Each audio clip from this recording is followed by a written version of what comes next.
Good morning. I would like to welcome you all to the first Tri-State ASCO Direct meeting. So we will go ahead and start with the slides that are required for the CME, then welcoming remarks, and then we'll move on to the program. So these are, the learning objectives of the meeting. Speakers usually disclose all their conflict of interest, and so you have the speakers there. So please look at the program that you have a copy of and access to the electronic file of it.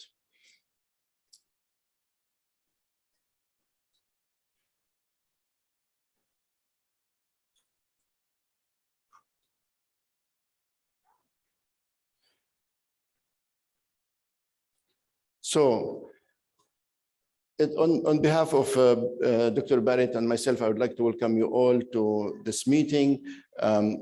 This event is actually an inaugural event for the ASCO Direct, which will be held annually. It's accredited officially by ASCO, and it's brought to you by the Cincinnati Cancer Advisors with the contribution of many faculty actually and colleagues in the community.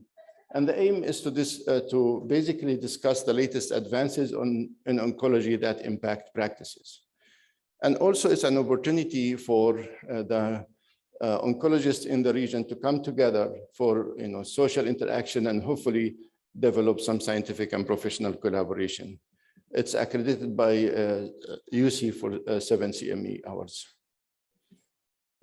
We are privileged to have a terrific scientific committee here. You see them, Bill Barrett and Phil Lemming, Dr. Phil Lemming, who is the medical director of Cincinnati Cancer Advisor, and Dr.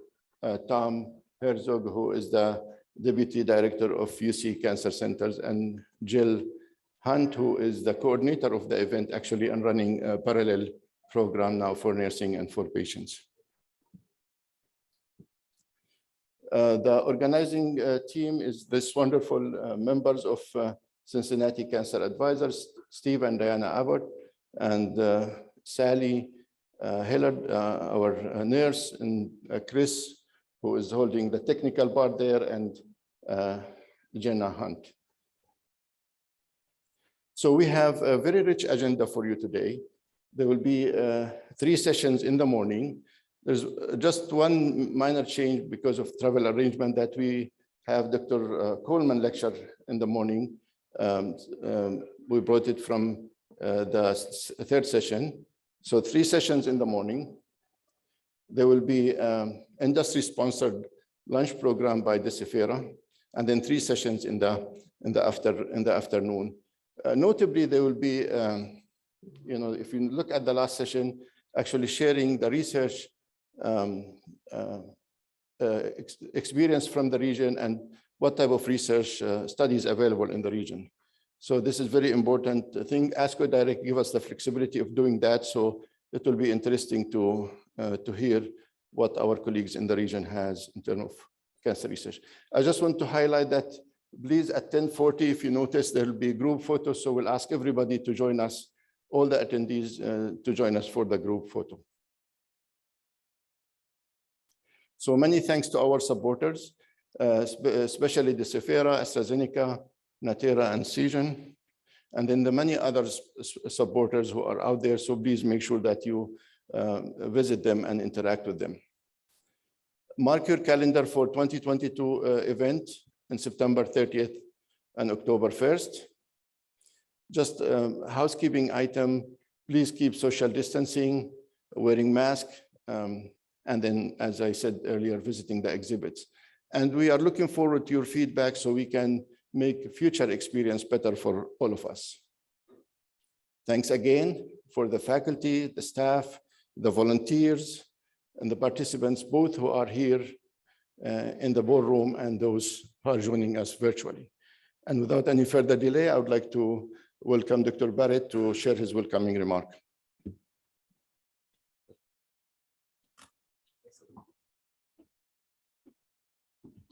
Thanks so much, Abdul, and thanks for the tremendous organization of today. It's going to be a great, great day. So in Cincinnati, two really big events today. The second biggest event is the UC Notre Dame football game this afternoon, which if UC can pull this off, would be the biggest win in history. Bigger than the 14-3 Penn State game in 1983, bigger than the almost Sugar Bowl victory last year. This would be huge. The only time Notre Dame and UC played before was in 1900 when Notre Dame won 86-0. So hoping for payback today.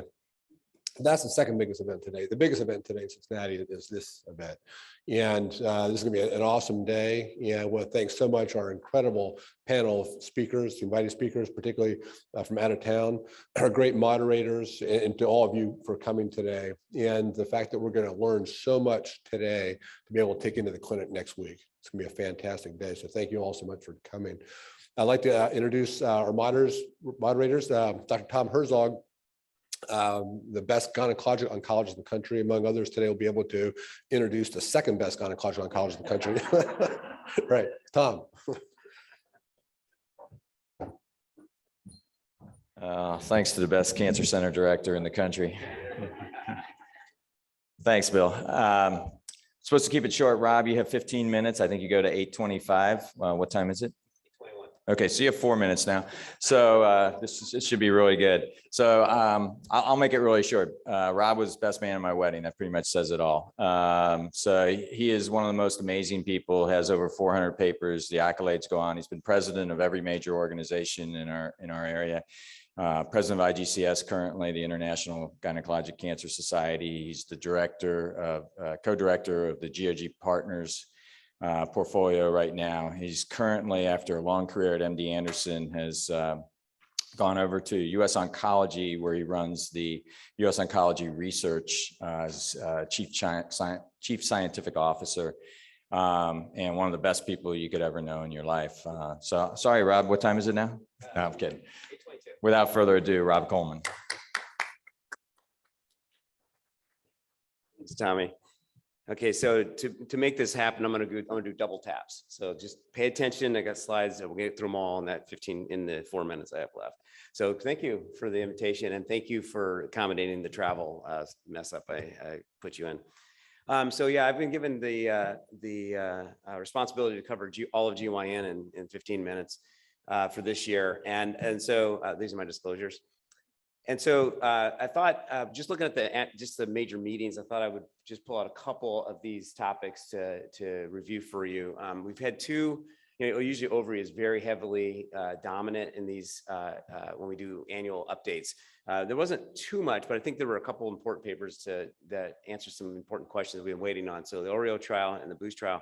And then we've had a great year for cervix cancer. I didn't even put up one of the ones that just got approved, tisotumab vedotin.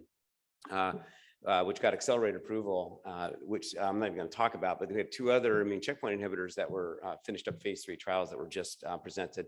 The most recent of which is the Keynote 826, which was just presented at ESMO 2 weeks ago. So I'll try to get through that. So let me start with the ovary. So most of you are pretty familiar, or maybe familiar with the natural history of ovarian cancer. And I always use this slide as an orientation slide. And it for several reasons. One is that it speaks to the what we know about this disease with respect to its epidemiology. There are 10 times more women with ovarian cancer living today than there are new cases being diagnosed. So you've got to think about that 10-fold difference between incidence and prevalence. And one of the major reasons for that is what happens after progression. So in the United States, most patients with ovarian cancer are seen up to 6 or 7 median lines of chemotherapy or other types of treatment. So it has been an unusual kind of characteristic where the time frame from diagnosis to progression is about 2 years now, is getting up to around 2 years, and the time from progression to death is another 2 to 3 years. And because of that, we've accumulated this population of patients who are developing or who have this continuous effect with ovarian cancer. So we have a lot of drug development happening in this space. But one of the key characteristics of what's leading to this is that we've introduced two major types of therapy, PARP inhibitors and anti-angiogenesis into this domain. And where those purple boxes are where there are FDA approvals for both of those agents. And so that's not only been a great boon for us with respect to treatment, but it also is a new challenge because lots of these patients have seen these drugs in the first line. And so the questions that come up are, can we give it again? So the first, I'm going to address the PARP because the trial I'm going to present today actually was trying to answer that question. One of the things we do know is that if you're treating a patient who with a PARP inhibitor where it was working, for instance, in a BRCA patient who carries a BRCA mutation or has a tumor with BRCA mutation, and that patient progresses on PARP and you treat them with another PARP, they don't respond. So this particular graphic is showing what happens in patients who've had prior PARP and progressed on it and got another PARP. That's what the brown curve is over there on the left. So though you can see 80% of the patients came off of the first assessment. So, but the question was, okay, what if they didn't progress on a PARP? Or what if they had intervening treatment? So because PARP inhibitors now are being used in the frontline setting and given for maintenance to a specific time point and stopped, what we were addressing was, well, let's say if we get a patient like that who didn't progress on a PARP, had a time off, and then re-induced with platinum-based therapy, which is a surrogate for the mechanism for why PARP inhibitors might work, will those patients respond again? So this trial, OREO, was set up actually nearly around the time that, just after the time when olaparib was approved in the recurrent setting for maintenance. This trial was set up to address that question. And so there's two cohorts. There's a BRCA mutation cohort and a non-BRCA mutation cohort, but both of these cohorts were required to have received a previous PARP inhibitor and then had to have a time off, and it's defined there by 18 months to 12 months, then retreated with platinum and responded, and then were randomized to get a PARP or no. And you can see the olaparib dosing up there. So the patients that we saw were largely patients who had received a PARP in the recurrent setting, so not very much like what we see today. But you can see that there were some patients who had frontline progressions, and this was the outcomes. So the blue line in there, as you can see, is the line of patients who had had a PARP before, got a PARP again. And that is compared to the placebo arm. So you can see the hazard ratio. This is the median, so it's about 2-month difference. The hazard ratio is 0.57. So that represents a 40+% reduction in the potential for a progressive event. And when we looked at this in the non-BRCA cohort, it was statistically significant. And we looked at it across the multiple different subgroups. You can see that they're all relatively aligned with the overall general conclusion of the paper. So a very kind of robust effect that was addressed here. And so this answered an important question for us. So PARP after PARP seems to be a reasonable strategy, but in a select group of patients. And what I was underwhelmed with was the difference between those curves, although they're highly statistically significant. But one of the major questions that's going to still be unanswered is what's like today. Today, we treat patients normally, or was particularly high-risk patients, they're getting PARP inhibitors in the front line for maintenance, and usually to a point of when you stop giving it, not to the time of progression. So this particular study subgroup, it's still going to be developed, but that's going to be the patient population. But it just gives us a signal that maybe that's an okay strategy. And many of us are starting to do this already in the clinic. So important trial. The other trial that I thought was quite interesting was called the BOOST trial. And we have been waiting for this data for a very long time. Now, if you follow the story of bevacizumab and ovarian cancer, we have two really important index trials that helped to get it approved. The one on the top is GOG-218, and the one on the right is ICON-7. These were very straightforward randomized trials that were adding Bev to in the frontline setting as a maintenance, a concomitant treatment and maintenance treatment concomitantly with paclitaxel and carboplatin. So paclitaxel, carboplatin, Bev versus paclitaxel, carboplatin, placebo. Those were the analytical groups that I'm showing you here. Now, the GOG-218 was a placebo-controlled trial, so we feel it has a little bit more statistical rigor than ICON-7, which was open label. But PFS was a primary endpoint. And what you notice with these curves is that they split, kind of have that banana shape, right? They split, but they come back together at the end. So the tails were not preserved. And if you look at the bottom, which is what's called a restricted means analysis, it's looking at the impact of the effect while patients are on exposure. So what we see is early on, there's no effect, but while patients are on bevacizumab, and that they get a big effect. And then the red vertical line represents when we stop the treatment. So the point is that we treated to a specific point in time and we stopped. And so after stopping, you can see that the effect wanes in both trials, very consistent effect. And we think that's what explains the banana. So the question was, maybe we stopped too early. And so Boost was set up to address that question. So they took the standard of care, which was Paclitaxel carboplatin Bev for 15 months, and compared it to 30. So it was just extending that time frame, trying to address the hypothesis that maybe we did stop too early and this would be beneficial. Well, we were wrong. This is the outcome of the trial. So for progression-free survival, you see there's no difference between the extended duration of Bev by any analysis. When you look at overall survival, no difference. Absolutely no difference. And when we looked at the safety signal, fortunately, there was no new safety signals, and that speaks to something we knew very early on, that in the introduction of bevacizumab into the ovarian cancer management, most of the adverse events happen during the chemotherapy section. And once they get to the maintenance component, they don't develop it. They've assumed most of that risk. So this was, I think, a very important negative trial. We don't have very many of those, but it answered a really important question, because a lot of us felt that maybe this could have been a positive trial because of those effects that I shared with you early on.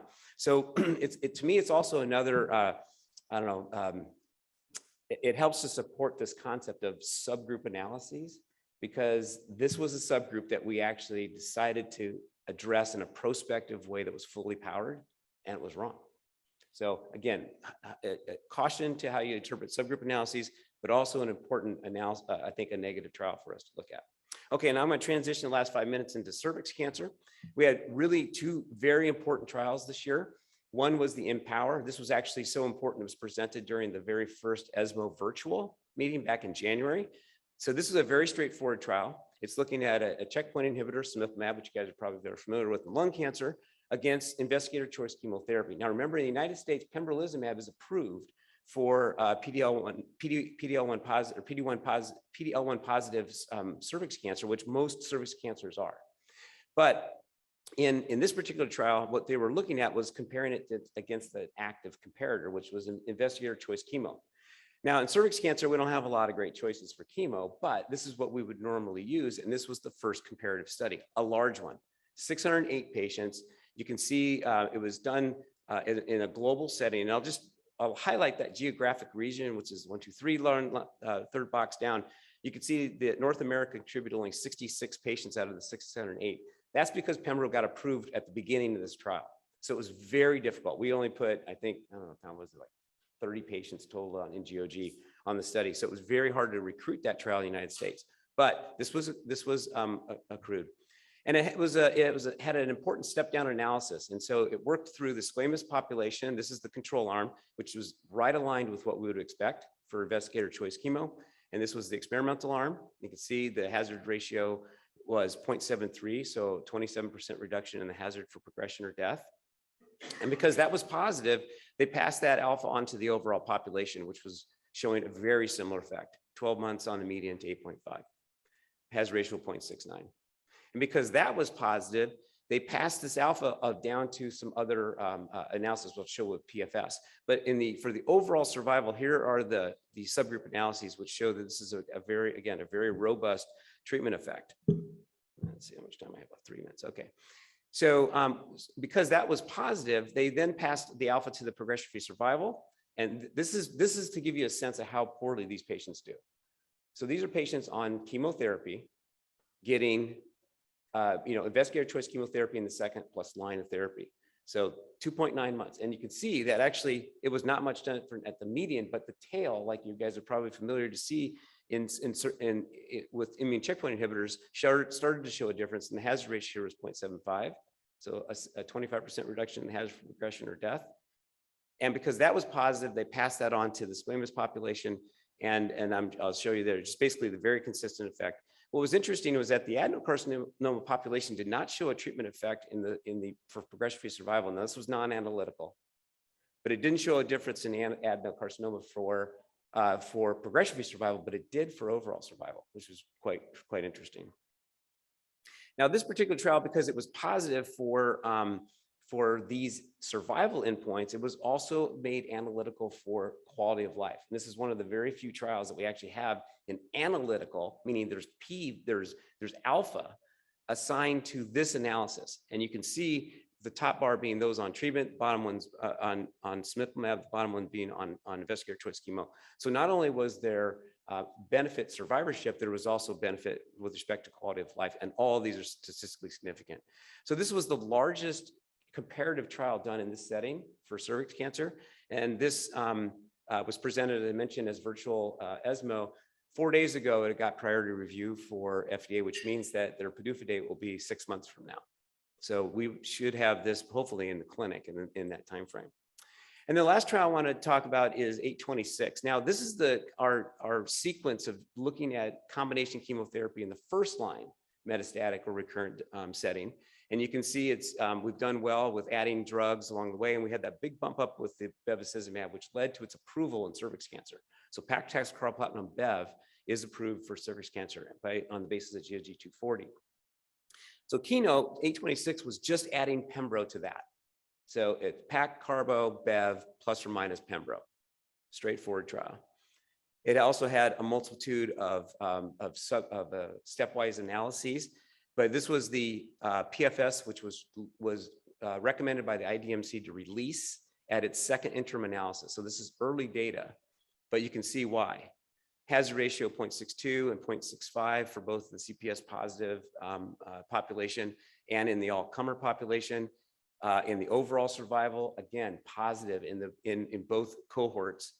And in the looking at duration of overall response and duration of response, you can see there's statistically significant improvement in objective response, as well as a duration of response. So this is in every parameter also included is an analytical quality of life assessment. And this is a time to deterioration measure. And you can see there's also a substantial difference between the curves. So again, in every single metric that we would be hopeful to achieve in this particular setting, we were able to meet on this particular trial. So this trial, we expect this to be also filed very soon, and then hopefully we'll have this available to us. So that gives us checkpoint in the frontline setting, checkpoint in the recurrent setting, and of course, right now, all of our trials are now looking at checkpoint in the adjuvant setting. And so hopefully, if I ever get invited back, but I am on time, I'd be happy to share that with you then. So thank you very much for your attention.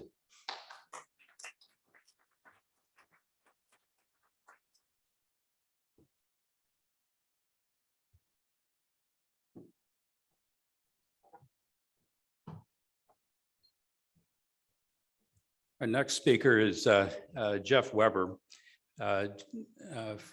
Just to point out, I think we're all aware of the enormous paradigm shift in our cancer therapy, particularly us old guys, compared to when we started. Jeff, in the melanoma community, has been our mentor. He is the deputy director currently at NYU of the Cancer Center, but worldwide, I think all of us in the melanoma space would recognize Jeff as probably the smartest immune therapy physician, and has been one that we all kind of call and go to for the guidelines of immunotherapy management. And with that, I'd let Jeff take over.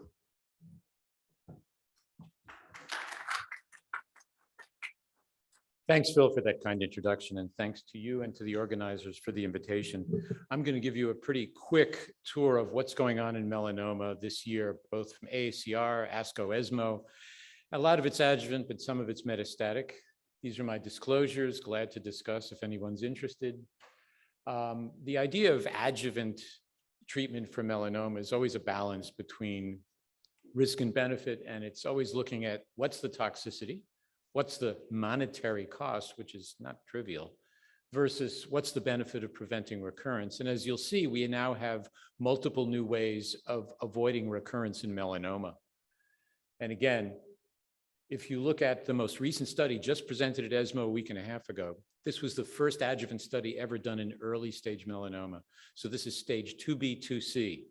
And these are patients that have a reasonable outcome.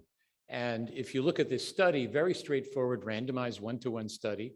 It was pembrolizumab for a year versus placebo. Why placebo? Because there is no standard of care anywhere in the world for resected stage 2 melanoma. On the other hand, if you have a stage 2C melanoma, which means it's deep, it's more than 4 millimeters, and it's ulcerated, those patients do as badly as a stage 3B and in some cases 3C melanoma, and they already have their own adjuvant therapy approved. So it was felt reasonable to do an adjuvant study in this population.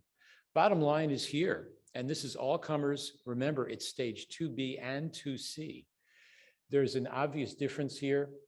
The hazard ratio is 0.65. It's a 35% reduction in the risk of relapse. The follow-up is relatively short. It's only about 14 months. But early on, there was a split in the RFS curves. And as you can see, there's a lot of hash marks there. And this trial will require maturation, but it looks pretty positive. There's a real p-value. It's 0.006. It looks pretty good. It's gone to the FDA. The FDA isn't even going to ask for an ODAC meeting. They think the data are so straightforward. This will probably get approved probably by Thanksgiving or maybe early December. And in this study, as you can imagine, if you have at most a 30% risk of relapse and death over time, quality of life is a big deal. So there was a quality of life assessment done here. And again, remember in the EORTC QOL assessment, if you dip below that dotted line, that's bad news. So both for the placebo arm in brown and for the experimental arm in green, never dipped below that. The 95% confidence interval bars here all overlap. So really there wasn't a huge or significant diminution in quality of life. On the other hand, a year of pembrolizumab is not cheap. We're not going to go into pharmacoeconomics, but the issue is if you have a 60-some-odd% or 70% chance of being free of disease at 5 years, what price is worth not relapsing? So this is a big deal. It's going to lead to a huge debate. Checkmate 238 is another PD-1 adjuvant study. This was my study. I was actually the PI, originally presented, my goodness, 4 years ago, but this was updated most recently. And this again was for 3B, 3C, and 4 resected melanoma. These are the bad actors. These are the people with a 50% or more risk of relapse. And this was 1-to-1 randomization. This was nivolumab versus ipilimumab, which in those days was the approved regimen. And now we have 4-year data, and soon we'll hear next month 5-year data. Suffice it to say that all the data suggests that you want to be on that green line, not on the brown line. Nivo clearly beats IPI all the way through. Hazard ratio is always around 0.65 to 0.73. The p-value is 0.0003. So updated data say, it looks like we're plateauing. The median RFS is going to be about 5 years. And that's a heck of a lot better than it ever was 10 or 15 years ago in melanoma. So these are nice data. These are updated data. And again, if you look at the survival, keep in mind, if you got Nivo and you failed, you could cross to IPI in the US. If you got IPI, you could cross over to Nivo or Pembro anywhere in the US, EU, Canada, wherever. So these data came out this year. There's no survival advantage to being on one or the other. So you could start on one and go to the other. To be honest, I'd rather start on Nivo and have to go to IPI if I really needed to. I would never start with IPI first because it's more toxic. But bottom line, no survival difference. Keep in mind, this was not a placebo-controlled trial. This was an active comparator of IPI. But either way, no survival difference, no surprise. Anytime you can cross over, you're probably not going to see a survival difference. Not to be outdone, Pembrolizumab, the other PD-1 antibody, has been involved in a later adjuvant trial. This was EORTC 1325, otherwise known as Keynote 054. And again, straight 1-to-1 randomization. It was Pembro versus placebo, mostly done in the EU because in those days, when this was done, 2016, 17, 18, no standard of care in the European Union. Today, that's different, but when this was done, it's okay to use a placebo when there's no standard of care. And the updated data for relapse-free survival are on the left. Remember, that's a big difference between the blue and the red curves. I'd obviously rather be on the blue curve than the red curve of relapse. The hazard ratio, very nice, 0.56. P-value is great. And again, remember, you have a 20-point absolute difference. That's because it's versus placebo, not an active arm. And if you look at distant metastasis-free survival, which in melanoma is a surrogate for survival, that's a pretty nice difference. That's a 16-point difference over time. It maintains over time. They're now at 3.5 years, not as long as the Nevo trial, but the data look good. We now have 2 approved adjuvant treatments for high-risk resected melanoma. They both have maintained their benefit over time, and the data look very nice. Now, looks like we didn't get rid of the animation. Let's go back. So what's really hot in the melanoma field is neoadjuvant therapy.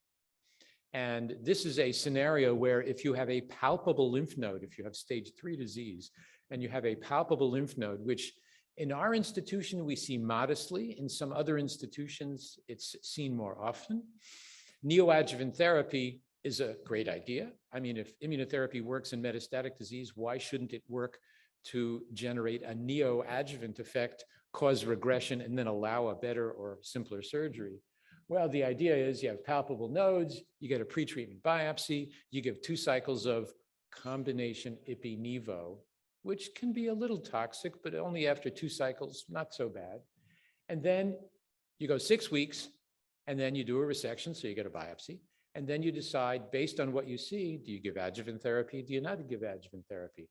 And here's what was found, and this was recently written up, and this was summarized at ASCO this year.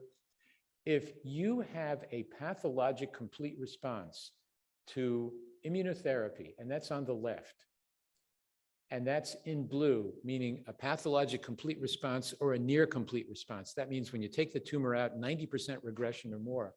Look how well those patients do. That's phenomenal. That's their relapse-free survival curve.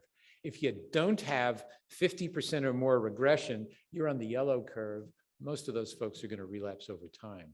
So essentially, neoadjuvant therapy is a way of picking out who's going to be the good actor and who's going to be the bad actor. If you're one of the good actors, you could probably forego adjuvant therapy. If you're a bad actor, you're definitely going to need adjuvant therapy. And if you look at survival, look at the survival on the blue curve on the right. If you get a PAT CR or a near PAT CR, essentially almost none of those people are going to die. So this is a hot field. And there was a study that was just presented. It was a neoadjuvant nivolumab with LAG-3 antibody, which is, you'll hear in a minute, is a hot topic. And again, similar scenario, 2 cycles of therapy, you get a pre-biopsy, you give the therapy, and then you take out the lymph nodes and you see how they look and you follow them for relapse. And again, amazing, something like a 66% pathologic complete response or near complete response rate with nivolumab and this new antibody LAG-3, very impressive. Interestingly, of those who had a PAT CR, meaning it's all necrotic, or 90% PAT CR, very few of them actually had a radiographic or a palpable CR. So it's very interesting. With neoadjuvant therapy, what you see is not always what you get, or I should say what you get is not really what you see under the microscope. So very interesting data. And if you look at what happens in blue, if you get a PAT CR or a 90% PAT CR, at 20 months, nobody's relapsed. I mean, that's unbelievable. If you didn't get a PAT CR or near PAT CR, you relapse in red. These are early days. It's 16 months of follow-up. But this will be heard from in the future because this is not a very toxic regimen. It's 8 weeks of therapy. And if you take out the lymph nodes and you get a PAT or near PAT CR, that's about it. You won't need any further therapy. So very interesting. Finally, what's new in metastatic therapy? Well, not a lot's new, but a lot's been updated. This is a trial that really set the standard for metastatic treatment. It was Checkmate 067. You either got IPI plus Nivo for 4 cycles, followed by nivolumab alone up to 2 years, or you got Nivo alone, or you got IPI alone. And again, this was a trial originally powered to show that the combo was better than IPI. But of course, the combo is better than either single agent, although I assure you it's a heck of a lot more toxic. But the updated data suggest, look how far out that curve goes. It's now at 6.5 years of follow-up. The median survival of those who get IPI plus Nivo is 6 years. 10 years ago, who would have thunk it? Who would have thought that the median survival of a large group of patients would be 6 years in melanoma? So that's really a big deal. And again, even though the trial wasn't powered to show that the orange curve of IPI-Nivo was better than the green curve of Nivo alone, I think it's pretty obvious from across the room that I'd rather get the combo than the single agents. The problem is dose-limiting toxicity is much higher in the combo than in the single agent. And what we do these days is we flip the doses. We lower the dose of IPI, we raise the dose of Nivo, And interestingly, and I don't show the data because it's published, you see an equally good result if you give the less toxic flip doses. You get just about that survival in orange with 3 years of follow-up doing the flip doses than doing the regular dose. But what's the bottom line? Look at this. We could probably cure half the patients. Now, not all patients are going to get Ipi-Nivo, but I think we do awfully good today. Now, brain mets are a big deal. And this was a study of giving Ipi-Nivo versus Nivo alone to those with brain mets, and focus on group A. Those are the patients who had no local therapy and did not have steroids. And that's a modest number of patients, 35 patients. And they got Ipi-Nivo at what we call the standard doses. And this is an updated result. I would say that's pretty darn good. It used to be if you had brain mets with melanoma, it was a death sentence. You were going to die with a median of 4 months. Well, it ain't true anymore. If you look at that yellow curve, I mean, Ipi plus Nivo, that's pretty darned impressive. And whether intracranial or extracranial, the two yellow curves look virtually the same, and they look like they're plateauing. So this is PFS. OS looks even better. But again, these are now updated data, more than 4 years. Very impressive data. This is the standard. If you have brain mets and melanoma, you're getting Ipi-Nivo, no question about it, as long as you can tolerate it. Let's go there. And finally, one of the new trials, as I alluded to, was the use of nivolumab with a new antibody called LAG-3. It's another checkpoint. It blocks, LAG-3 is blocked by the antibody. It unleashes the immune system. And keep in mind, your immune system has many checkpoints. It's got to have at least 8 or 9 suppressive checkpoints and at least 8 or 9 activating checkpoints. So this is an attempt to suppress one of the other checkpoints. This was a very straightforward trial. You either got relatlimab, which is the LAG-3 antibody, with Nivo versus Nivo alone. Very straightforward. You could go out to 2 years. And again, the progression-free survival data are here. Bizarrely enough, this was updated just a couple of weeks ago, and it looks pretty good. PFS is excellent. We don't have any survival data.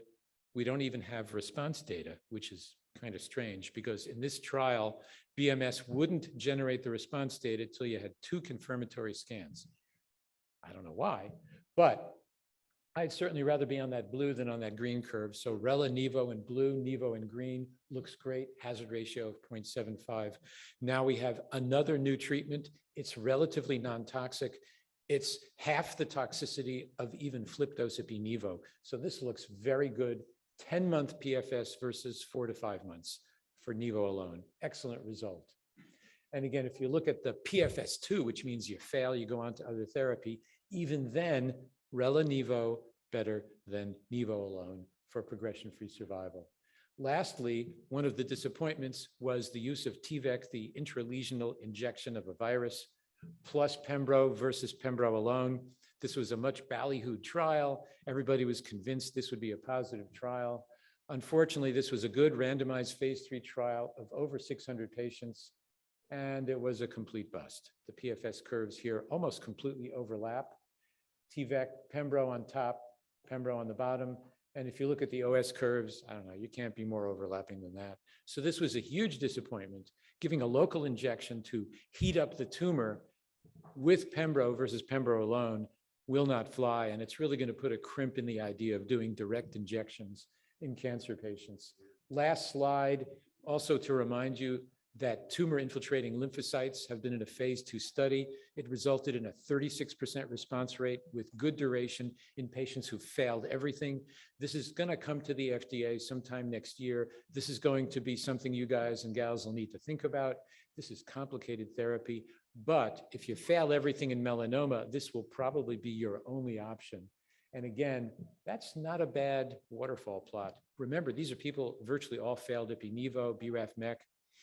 These are actually quite respectable data. On the other hand, it's incredibly toxic, it's complex, requires high-dose IL-2, and you better bet it's going to be very expensive. But this will be what you keep in your back pocket if you ever really need it. Conclusions: adjuvant therapy with PD-1 blockade with Nivo or Pembro, it's very effective. The effective hazard ratio versus doing nothing is about 0.5 to 0.6 for RFS. No survival advantage if you cross over. Neoadjuvant therapy with Ipi-Nivo for 2 cycles can essentially define patients who are going to do really well, perhaps with no adjuvant therapy, save money and time and effort. Nivo-Rela neoadjuvant therapy had a very high pathologic complete response rate. It was something like 66%. And if you get that PAT-CR, you're going to do great, just like breast cancer. Long-term follow-up of Ipi-Nivo shows a median of 72 months survival with a plateau. Excellent activity of Ipi-Nivo in those with brain mets. That is the new standard. LAG-3-Nivo in front line looks good for PFS. We'll see whether this overall survival looks just as good. And finally, TIL therapy, it's going to make its way as a sort of a third line option. And those patients are going to do very well. Anyway, I thank you for your attention.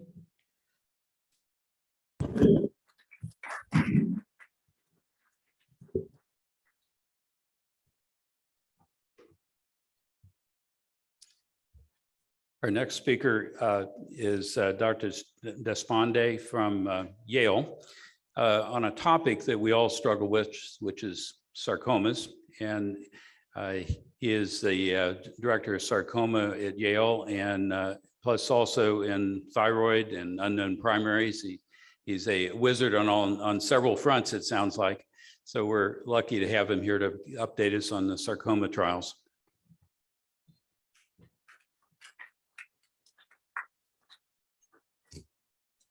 Thank you very much. I think I just do everything no one else wants to do. It's job security. So.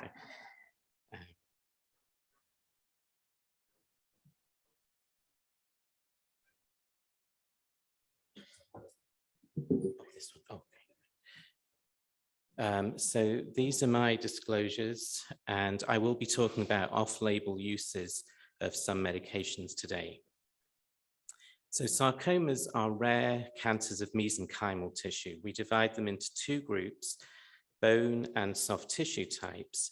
And because they're rare and there's many different subtypes, they're often difficult for many general oncologists and trainees to get familiar with.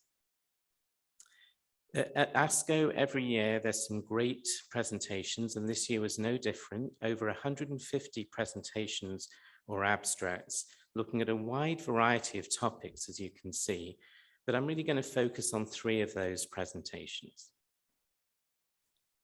So as I mentioned, there's many different subtypes of soft tissue sarcoma. Some of them you'll be familiar with, like synovial sarcomas or liposarcomas. Other ones are much rarer, and I'll get to those a little later.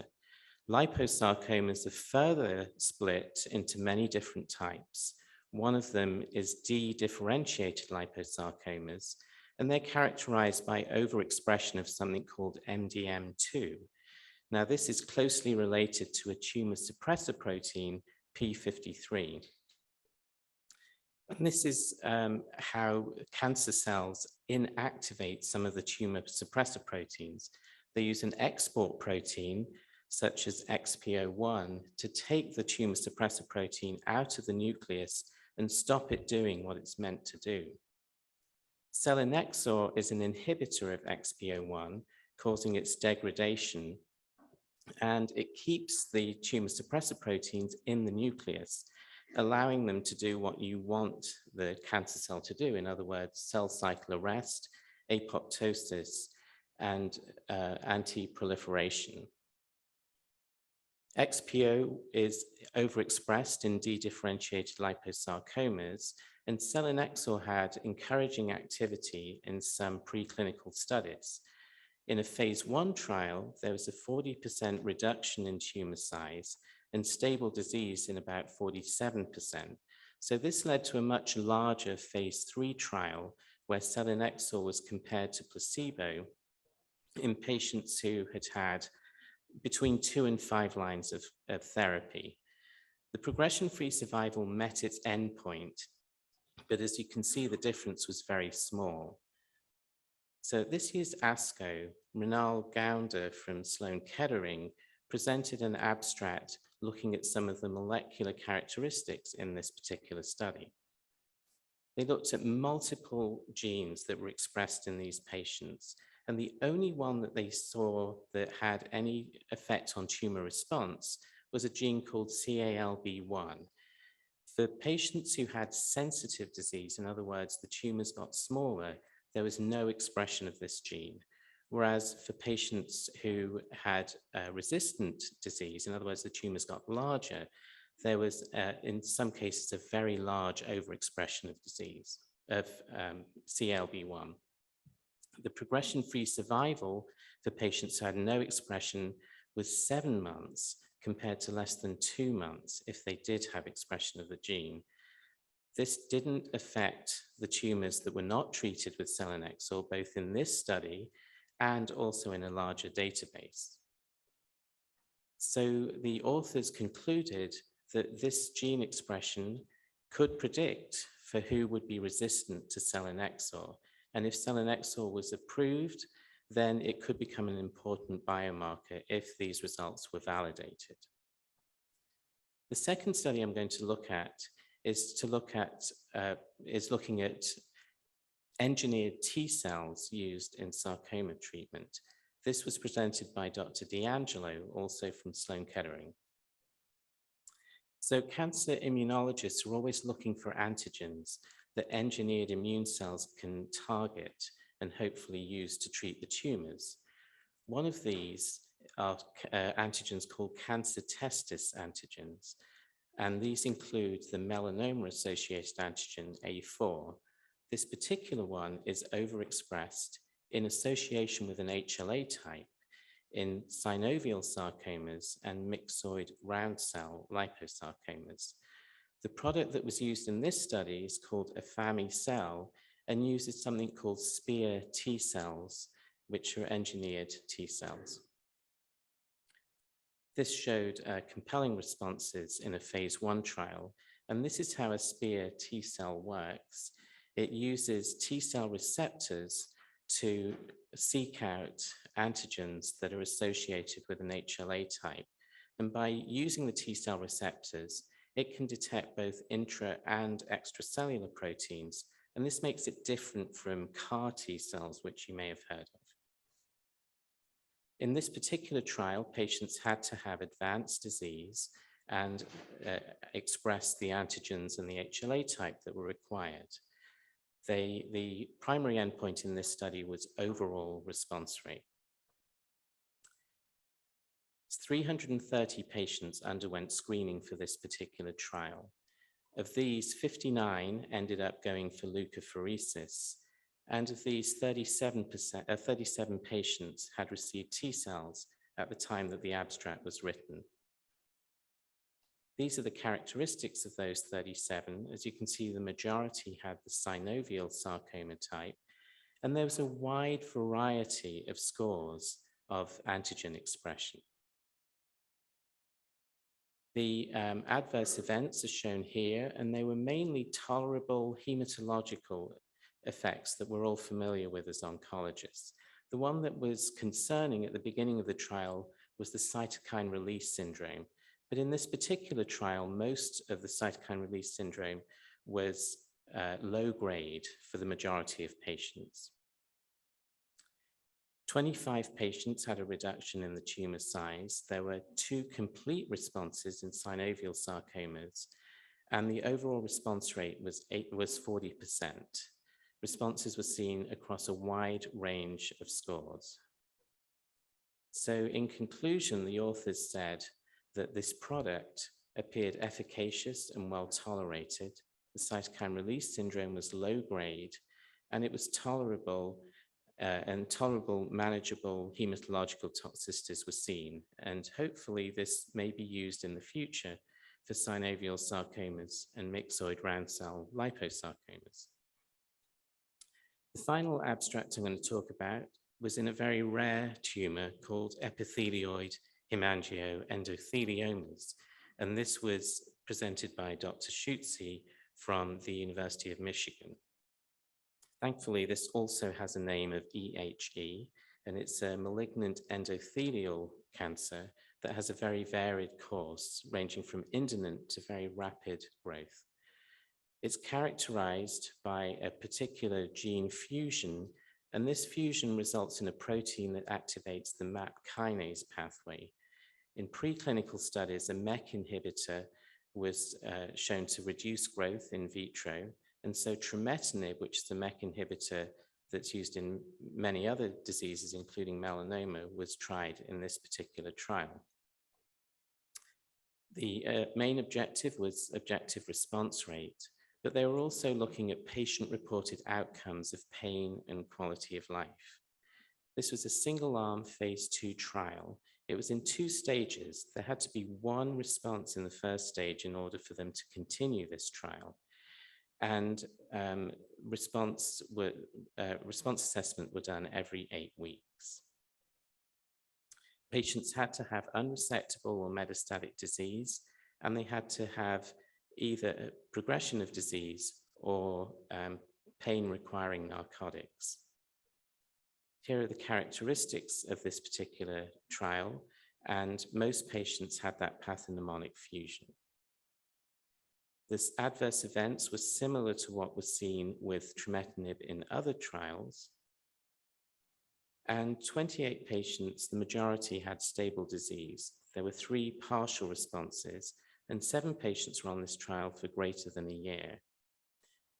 The progression-free survival was around 8 months, and the overall survival around 15 months.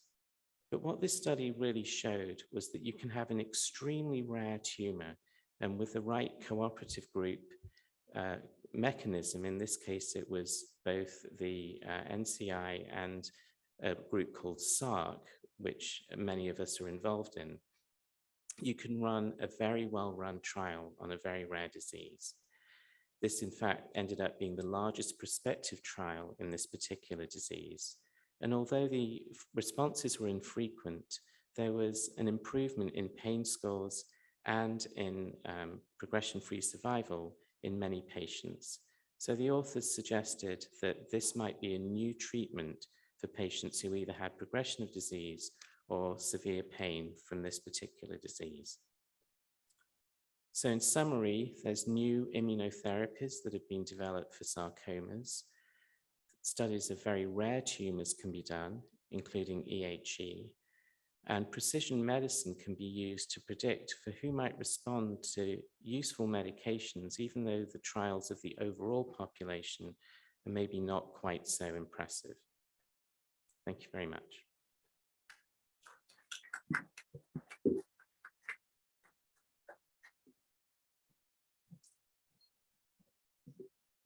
All right, thank you. It is my great pleasure to introduce Dr. Louis Diaz. Dr. Diaz is a world-renowned clinician and scientist. He is the director of solid tumor oncology at Memorial Sloan Kettering, really one of the grandfathers of circulating tumor DNA and tumor genetics. And all of this despite graduating from the University of Michigan.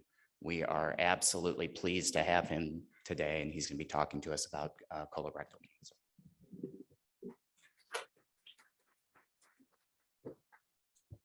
Thanks so much. And hearing grandfather with my name, I just turned 50, so it's like a trigger warning. So thank you very much, and thank you to organizers. It's fantastic to be here. This is one of my first live events, and it seems like years, so it's kind of like a little bit of a shock. I'm going to be talking a bit about treatment of colorectal cancer and some updates. These are my disclosures. And this is an old slide, but it really speaks to the progress in oncology that we've seen really over the past 2 to 3 decades. When I started fellowship a number of years ago, metastatic colorectal cancer had a 5-year survival of about 2 to 3%. Now it's up to 8%. This is an old slide from 2004. I would say that number with multimodality therapy, including surgery, radiation, and chemotherapy and targeted therapies, is up to 10 to 15%. And it's really quite a bit of progress. That said, there has been relatively little progress in early stage disease, stage 1, stage 2, in the adjuvant treatment of stage 3 disease. And where the big question here is, should we treat with 3 to 6 months of adjuvant chemotherapy? So we need much more progress there. But what I'm going to focus on in this talk is really what our treatment choices for metastatic colorectal cancer are at this time, and what have been the updates, and what are the new targets that we'll be looking at over the next 1 to 2 years. And right now, as with all solid tumors, the decision tree for how we treat our patients is becoming more and more complex.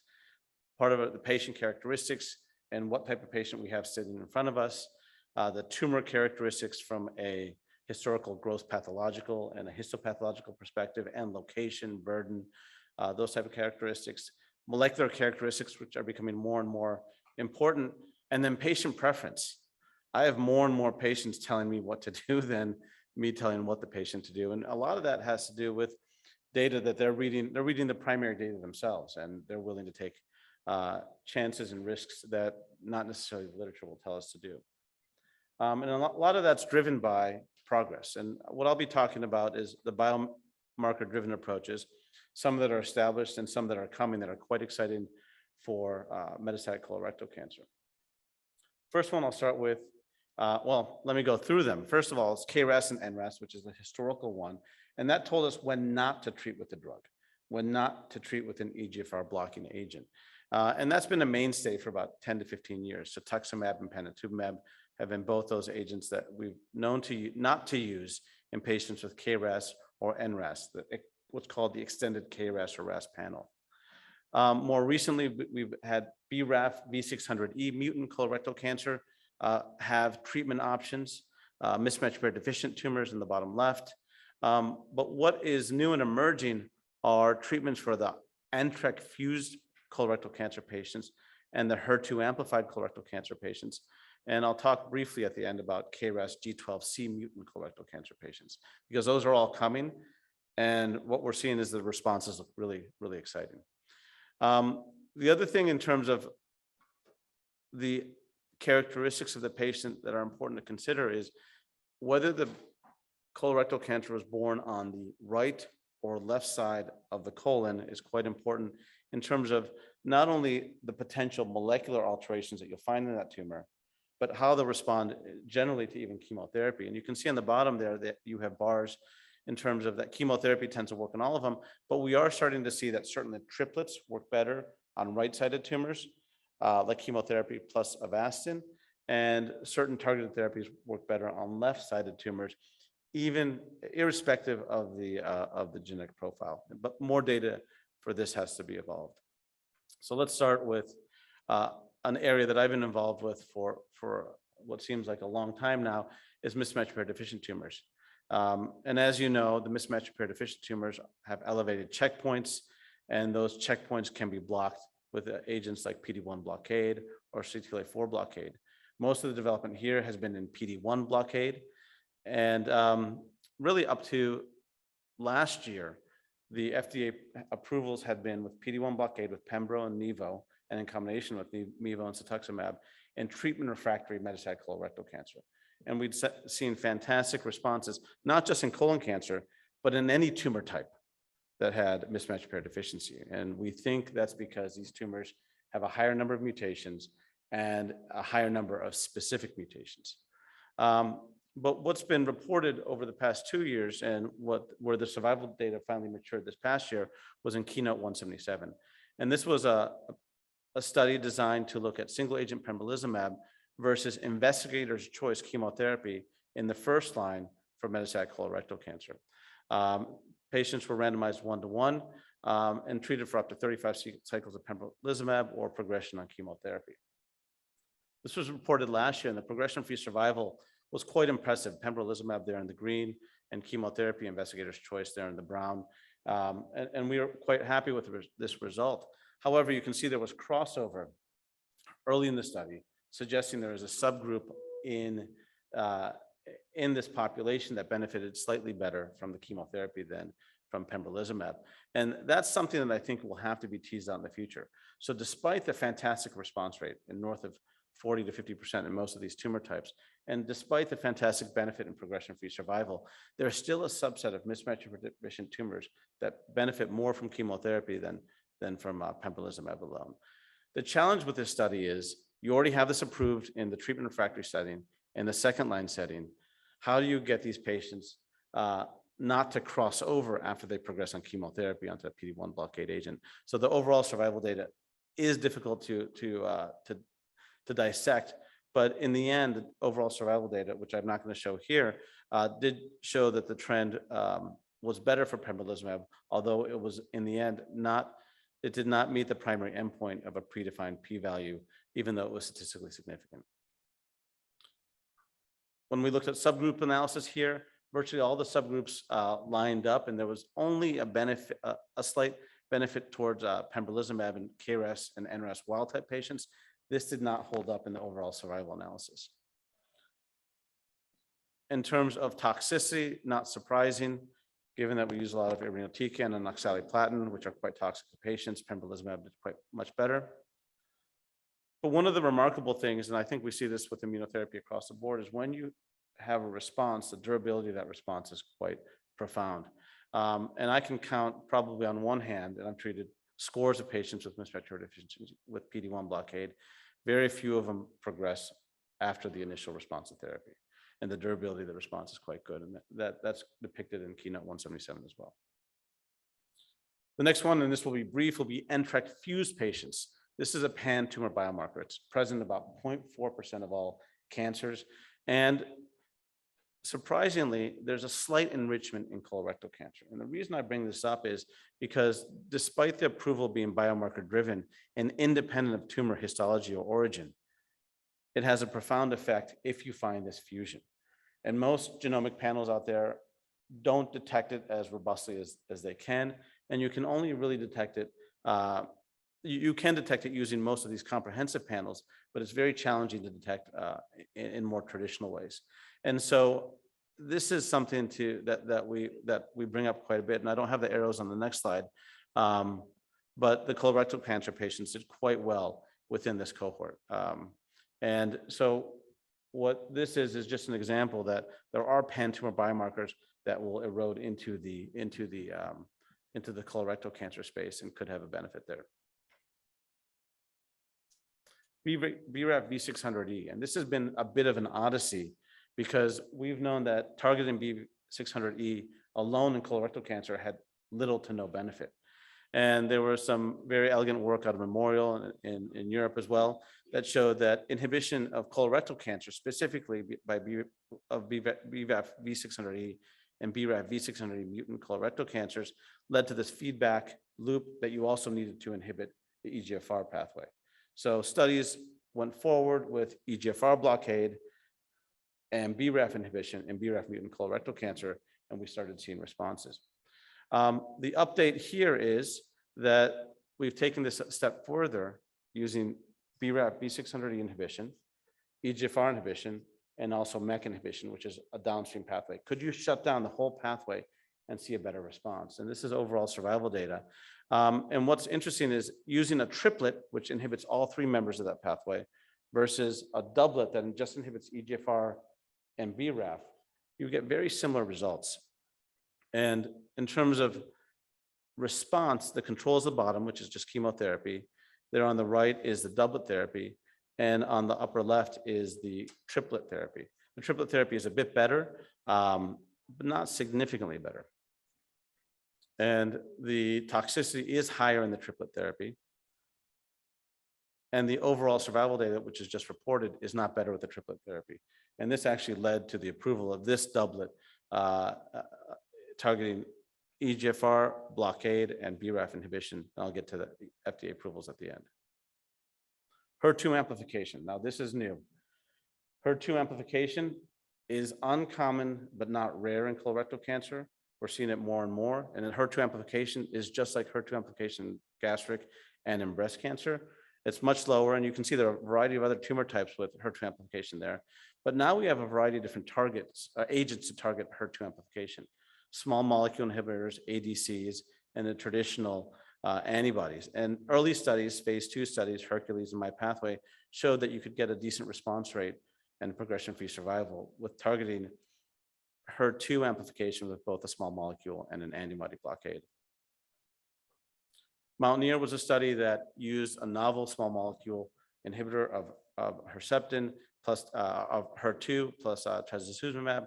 And this was a phase 2 study, single arm, Her2 amplified colorectal cancer, metastatic, treatment refractory. Importantly, KRAS wild type, does not work in KRAS mutant, response rate of 55%, PFF is 6.5%, overall survival 17.3%. So it's active. This is Destiny study that uses the AstraZeneca anti-Her2 ADC. This can kill cells independent of the KRAS mutation status. Data just released here shows a fantastic response profile here. So another slice of the pie of metastatic colorectal cancer, molecularly driven. And the one thing we have to worry about ADCs, and there'll probably be more to come to this, is there is toxicity, especially interstitial lung disease. We think that's related to the toxin from the antibody falling off, or maybe even basement membrane binding of the target in the lung. And these toxicities can be quite severe, and they're not dependent on just a specific agent here, but there are multiple agents that have these type of toxicities. The last drug, and I think that one of the more exciting ones, is targeting KRAS G12C. It is a common mutation in colorectal cancer. It's a common mutation in lung cancer. And this was a study, this is a phase 1 study using the Mirati KRAS G12C inhibitor, where they had a phase 1 that completed, and then expansion cohorts as monotherapy in solid tumors, and then in combination with cetuximab. Similar to inhibiting BRAF V600E, you get that feedback loop, and you also have to inhibit EGFR blockade. That's what that arm on the bottom is doing. It's inhibiting both KRAS G12C and EGFR signaling. The hypothesis being you'll have a similar sort of benefit. And the data here in that combination is quite impressive. You have a response rate of 43%. Stable disease was observed in 57%. The side effect profile is quite encouraging, and currently most of these patients remain on study. So I think that this is going to be a very exciting area of research.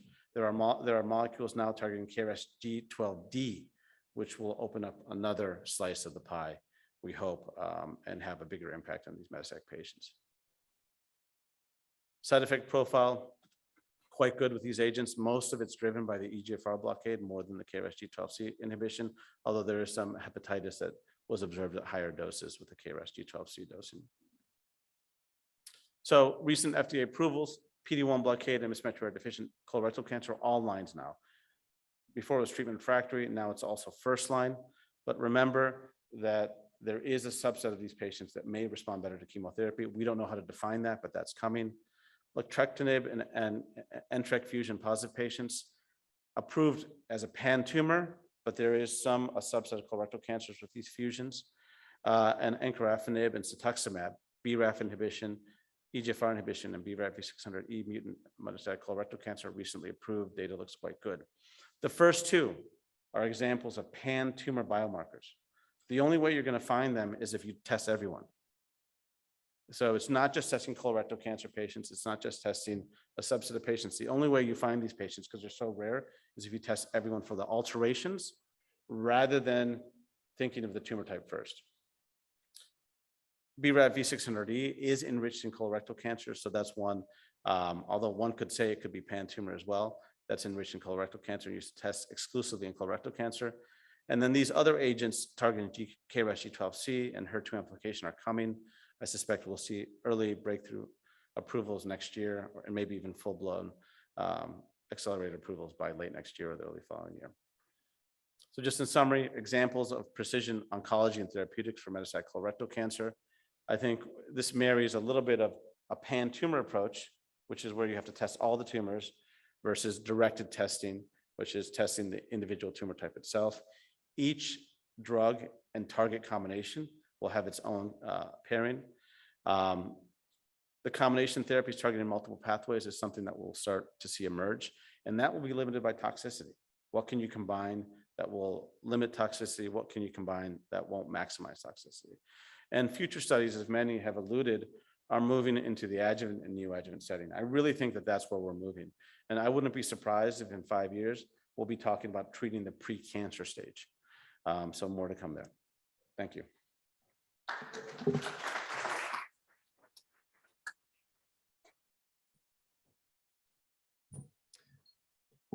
Great, thank you so much. I am pleased to introduce our next speaker, who will be discussing non-colorectal oncology, Dr. Shalon Beg, a very, very close friend of mine, although he was not in my wedding. So Dr. Beg is Associate Professor and Director of Gastrointestinal Medical Oncology at UT Southwestern, with an interest in pancreatic and biliary tract cancers. Thanks.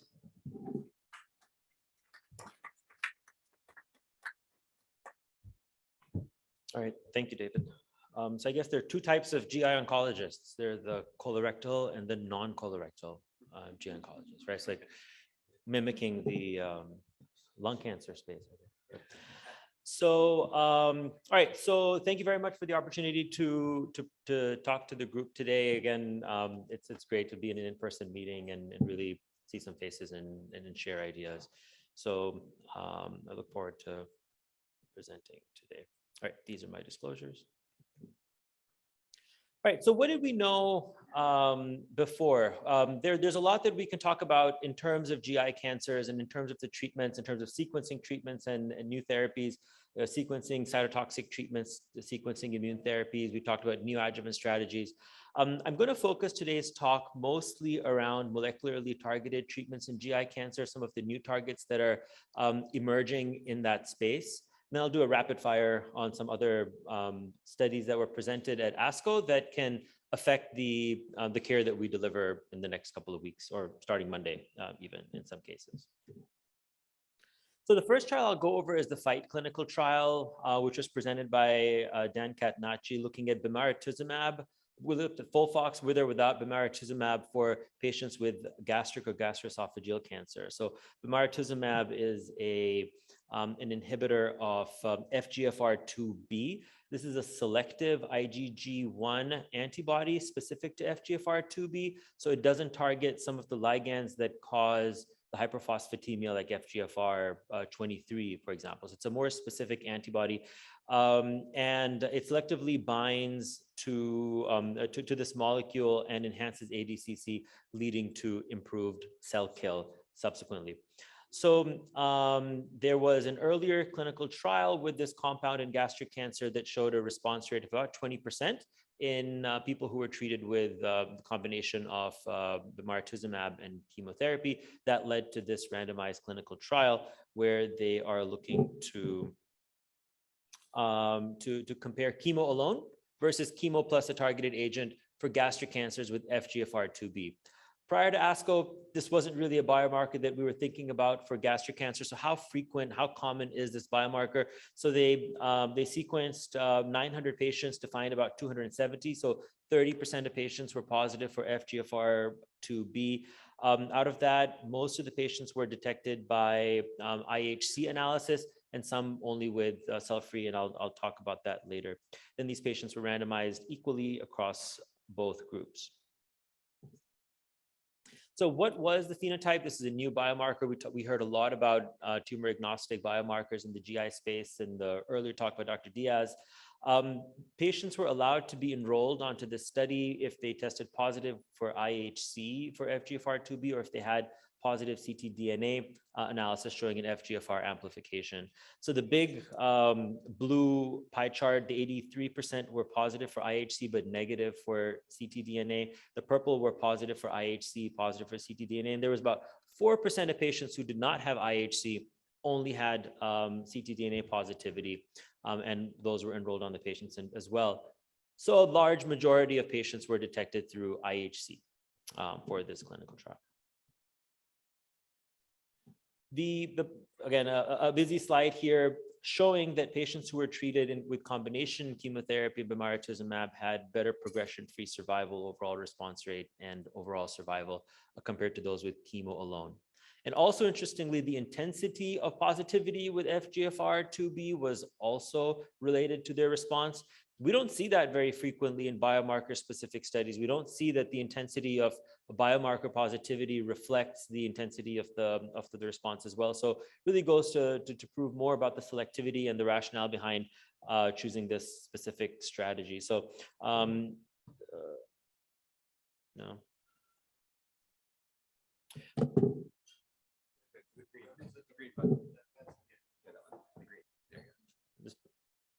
No, that's advancing. I was looking for the pointer. Oh, there is none. No, okay, yep. So use my finger. I'll use my ARM. Yeah. So so you can see how the improvement in overall response rate was related to the expression of FGFR2. And again, driving home the same point here, 5.7 month improvement in median overall survival for the intent to treat population. But when you look at the panel on the right, which looks at those who are IHC 2+, 3+ with greater than 10% intensity. We saw an improvement in overall survival from 11 to 25 months. Let's take a minute and talk about side effects for this compound. So nausea, vomiting, diarrhea, stomatitis. There's a lot more that we're learning specifically about ocular toxicities. Dry eyes is a new emerging toxicity for this class of drugs. Important to remember, this side effect usually shows up 4 or 5 months into treatment. It can take another 4 or 5 months to go away. There are some prophylactic strategies that are being tested to see if that can help prevent this from becoming a major issue for folks who are continuing on these treatments. So the PFS and overall survival favored bemarituzumab. We talked about the overall survival improvements and the corneal toxicity, which we have to remember. And again, think of FGFR expression as a predictive biomarker for patients with gastric cancer. Next, I'll talk about Xenosutuzumab, which is targeting Nrg1 fusions in patients with multiple different cancers. We heard about potential, we heard about currently used tumor agnostic biomarkers in the previous talk, MSI, TREC, potentially RET as well. And so a little bit about Nrg1 fusions. These are very clinically actionable targets. Nrg1 is a ligand that binds with HER3 and then promotes heterodimerization of HER2 and HER3 that leads to activation of the PI3-mTOR pathway and then cellular proliferation and cell survival. There are many cancers that express this, but it's a fairly uncommon biomarker. The panel on the bottom right shows the incidence of Nrg1 fusions in different cancers. In pancreas cancer, it's 0.5, in gallbladder cancer, it's 0.5, and in other cancers, 0.3% overall. For pancreas cancer specific, it's much more common in patients with KRAS wild-type pancreas cancer, which is about 6 to 10% of pancreas cancer, depending on what cohort you're specifically looking at. So if you find a pancreas cancer that does not have a KRAS mutation, look carefully for potential activating fusions, with Nrg1 being one of those fusions. This slide summarizes the clinical response rates of pancreas cancer patients treated with Xenosutuzumab who were positive for Nrg1. So here we see a partial response rate about 42%. Took quite an effort to find these patients. A lot of patients, I think, were enrolled from Memorial. But seeing clinical improvement, tumor marker improvement, and fairly robust. And when we look at this across multiple tumor types, we see the waterfall plots similar to what we're used to seeing for other early studies that ended up being tumor agnostic drugs. So a lot more to come for this compound. Keep in mind, specifically in GI cancer, specifically for KRAS wild-type pancreas cancer, there could be more to come, and there will be more to come in the coming years. Side effects here: fatigue, diarrhea, anemia. 7% infusion related. I read a little bit more about the hypersensitivity, not quite sure if that was really from the drug or not, but infusion reactions are a possibility with this compound. All right, so let's go through some what I'm calling, I guess, my speed round. So what did we know about cholangiocarcinoma? So cholangiocarcinoma frontline therapy is with gemcitabine and cisplatin. There was the ABC-06 trial that read out last year, which showed FOLFOX could be an active treatment for second-line treatment for people who have progressed on gemcitabine and cisplatin. So this study was a little surprising for a lot of people. Looked at second-line 5-FU nanoliposomal irinotecan for cancers that had progressed on gemcitabine and cisplatin. So this is the NIFTY trial. Very impressive separation of overall survival here. It's a medium-sized study, 88 patients getting Niluri 5-FU, 86 getting 5-FU single agent, and we saw an improvement in PFS from 1.4 to 7 months. Confirmatory studies are currently pending, but kind of confirms the current practices of using 5-FU based doublets in the second-line space for cholangiocarcinoma that's progressed on gem-based chemotherapy and where we don't have actionable mutations already. Okay, let's talk about gastroesophageal cancer. The Neoadjuvant study, this study the study wanted to compare cross treatment that was weekly carbotaxol with radiation for esophageal and GE junction cancer with chemo, a la magic chemotherapy or EOX, ECF chemotherapy treatments. After the trial had started, FLOT came along, FLOT is 5-FU, docetaxel, oxaliplatin. So they changed to allow FLOT to be part of that regimen as well. So it's comparing a perioperative chemotherapy approach with the cross treatment. The criticism for cross is that you don't get anything after surgery. So this is systemic disease. Are we going to negatively impact survival by not giving enough chemo? So this trial compared perioperative chemotherapy with preoperative chemoradiation. And it went from a superiority design to a non-inferiority design. Don't have to go into that, but chemo was not inferior to cross. So that's how the study was designed, and those were the results. There are some features on the pathologic response on the resected sample that favors cross. So higher pathologic response rates, higher R0 resection rates, more nodal downstaging. What does that mean in the long-term outcomes? We don't know, but in this study, both of the chemo was not inferior to chemoradiation. And the issue that people receiving preoperative chemoradiation may not get enough systemic therapy continues to irk medical oncologists, especially in situations where people have residual disease after preoperative therapy or haven't seen enough of a tumor regression score after their preoperative therapy. Timely presentation, we heard updates from Ronan Kelly on timely update from Ronan Kelly on the Checkmate clinical trial looking at adjuvant nivolumab after receiving cross-based chemoradiation and surgery for esophageal cancer, and very impressive separation of the disease-free survival Kaplan-Meier curves here, leading to NCCN approval category 1 for adjuvant nivolumab after completion of cross and surgery for patients with esophageal and GE junction cancers. This study, the nivolumab study, took both adeno and squamous esophageal cancers. Why is there a memorial logo on my slide? You did something. I just noticed that. All right. Lastly, we'll talk about maybe it's a sign. HER2 positive gastric cancer.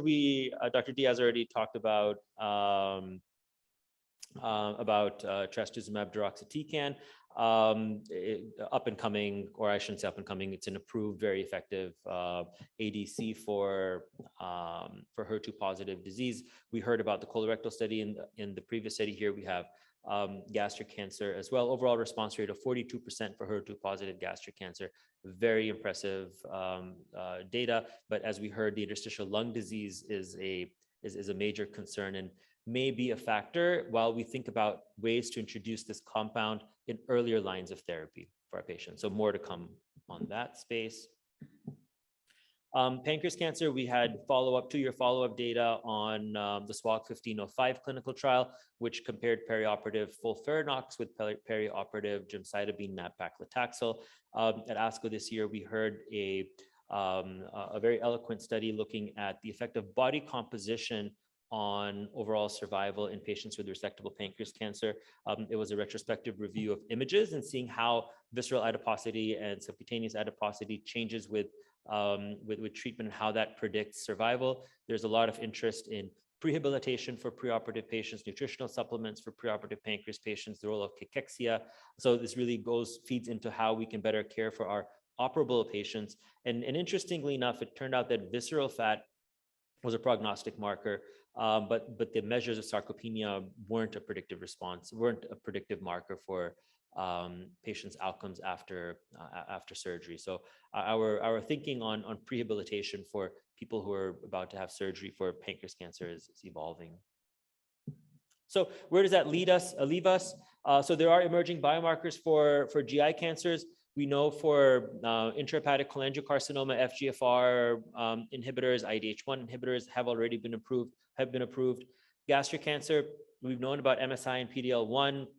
After ASCO, we're thinking more about FGFR for our gastric cancer patients as well. We know MSI and BRCA, even though they're low in frequency, are biomarkers for pancreas cancer. Now we should be thinking about Nrg1 for our KRAS wild type patients. Adjuvant immune therapy is now a standard of care after chemoradiation and surgery for esophageal cancer who still have residual disease after preoperative therapy. Preoperative chemoradiation or perioperative chemo are non-inferior. Chemo is non-inferior. I don't want to say equivalent. And for refractory biliary cancer, we now have the option not only of 5-FU oxaliplatin after first-line GemCis, but also 5-FU nanoliposomal irinotecan. And with that, I will wrap up and thank you very much.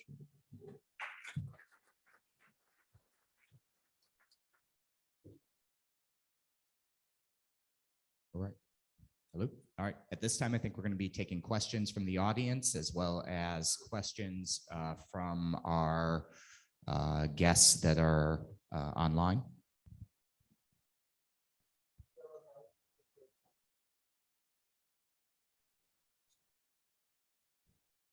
Yeah. Good morning. My name is Karen Hilsman. I'm the Precision Oncology Lead for TriHealth, and I'm a genetic counselor. And one thing I'm curious nobody has mentioned today is pharmacogenomics and the application laid down on top of the biomarkers. We've been trying to do that with some early pilots at TriHealth. And I'm just curious if anybody has any comments about anything that might be mentioned with regard to pharmacogenomics. It's my understanding, I just learned yesterday that Tempest is going to start offering DPYD and soon to follow UGT1A automatically on their panel with recommendations. Thanks.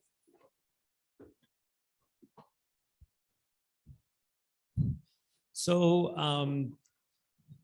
there is a school of thought that everybody should receive pharmacogenomic testing before 5-FU irinotecan-based therapies. The rates of toxicities are low, but when they see the toxicities, they can be devastating in some situations.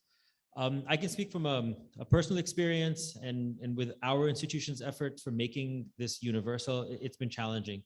The operational aspects of that have been challenging. Insurance coverage for these tests have been challenging to where we had to have discussions on allowing patients to have out-of-pockets to get these tests done. So from an operational perspective, that seems to be the challenge. My personal opinion is if I were getting these drugs, I would want to have those genomic testing done before I started, but it's been hard to roll that out in practice. I don't know if anyone wants to add. Yeah, I've gone back and forth because there's a long list of these pharmacogenomic biomarkers, not just in cancer, but to antidepressants, to certain anesthetic agents, to a variety of different things that can have severe outcomes. One of the problems, at least for instance, with DPD deficiency is that the genomics doesn't match up well with the clinical. And so what I think we're going to see in a lot of cases are what's called functional assays, where you actually draw the patient's blood and maybe even mix it with the chemotherapy and see if there's an immediate side effect. And you can do that with a variety of different drugs plus blood, let's say, or something. And so I think that's coming. And I know that approach is taken in Europe right now prior to any patient getting 5-FU chemotherapy. So I think a version of it's coming.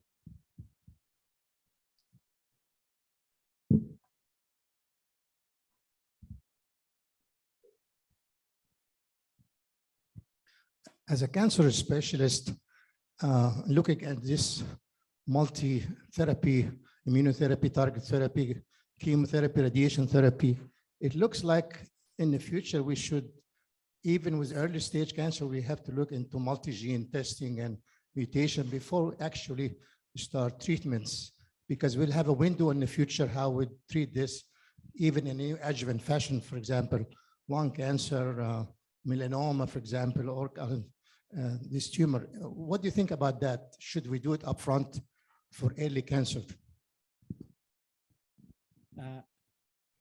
I think that's a really great question, and we're trying to do genomic testing on all patients that we see, but a lot of it's without much data, especially in sarcoma. We're just beginning to get the data, but unless we do the testing, we're really not going to know. But I think the more data will be better. I would agree. Obviously, we need more data. And then the more common tumor types like breast or lung, I think the neoadjuvant approaches are going to be important. But the paradigm's already there with things like ER/PR testing, with Her2 amplification testing. So it just has to move to a broader panel. I'll give you a little update on the study that we're doing right now in the neoadjuvant setting. We test for MSI in rectal cancer patients. And in the patients that are positive, when we give them single agent PD-1 blockade, we've had a 100% complete response rate. So I think that's an example where you have a molecule that's incredibly active in the metastatic setting, and it may even become more active in the neoadjuvant or adjuvant setting. Yeah, in the end. So Dr. Coleman had a run with Dr. Weber. He was actually going to stay for the question and answer, but they were sending him in a car. So I'm answering for GYN, and I can tell you things have changed so much. Without testing, not only are there prognostic things, but it's really determined therapy. So things have changed in all the GYN cancers, obviously ovary with HRD and BRCA mutations, but also as you saw some of the new data with MSI and so forth. So it's totally transformed how we approach patients. It may be too early to talk too much about it, but dynamic testing is becoming, there's some early data coming up on how changes in circulating biomarkers, for example, may give us a better way of switching treatments early or making better decisions in cancers where we have treatments to switch to. So I think in terms of things to think about that are coming up, that'll be another space. And I think it starts with sequencing folks up front, though. So a quick question for Dr. Begg and Dr. Diaz. The landscape in rectal cancer has been rapidly changing in regards to moving to total neoadjuvant therapy. And of course, we have a multitude of trials which show sequencing of chemotherapy and radiation, as well as short course and long course radiation. And I'm just curious as to how your groups treat, who you treat with total neoadjuvant therapy, and what are your protocols off trial? So I think the pendulum keeps swinging. I think the pendulum is swinging towards more neoadjuvant therapy is better, but for which cancers are we ready to digest that total neoadjuvant therapy is better? In my opinion, I think we're there to start talking about it for rectal cancer, especially with evolving data that complete clinical responses may be sustained, and if they do recur, they can be salvaged. So that seems to be something which is evolving in the rectal space. Possibly with the adjuvant Nevo data for gastroesophageal, we're going to start hearing about incorporating chemoimmunotherapy in earlier lines of therapy.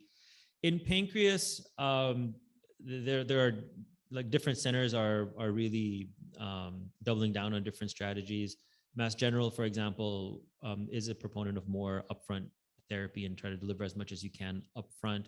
A lot of other surgeons are not that ready. So we kind of follow the SWOG 1505. We do 3 months, but now we've been talking about doing dynamic testing based on tumor markers, because we see if people's CA19-9s aren't coming down, then they don't do well on their surgery. So should we be switching their regimen maybe? And Dr. Ma this year, there are talks on developing strategies like that in the cooperative groups as well. Yeah, so for us, total neoadjuvant therapy is standard of care for rectal cancer. And I think we're going to see more and more targeted therapies enter the neoadjuvant space. And, our dream is that rectal cancer will be similar to anal cancer, where you just treat definitively, and the majority of those patients are cured with chemotherapy, with or without radiation therapy. The other issue that's happening in rectal cancer is the number of young patients is increasing. And it's something that we're seeing more and more of. Patients in their third and fourth decade are presenting with rectal cancer. And they're not, the frequency of hereditary mutations is not higher than that of the general population. So it's probably an environmental or a dramatic shift in the etiology of that cancer. For pancreas cancer, I'm a little bit more probably out there in my thinking is that I'd like to see a randomized study between chemotherapy and Whipple and neoadjuvant, because I'm not sure we gain that much currently with the Whipple procedure. And I've been kicked out of multidisciplinary clinics for suggesting that. So, but I think it's time for that.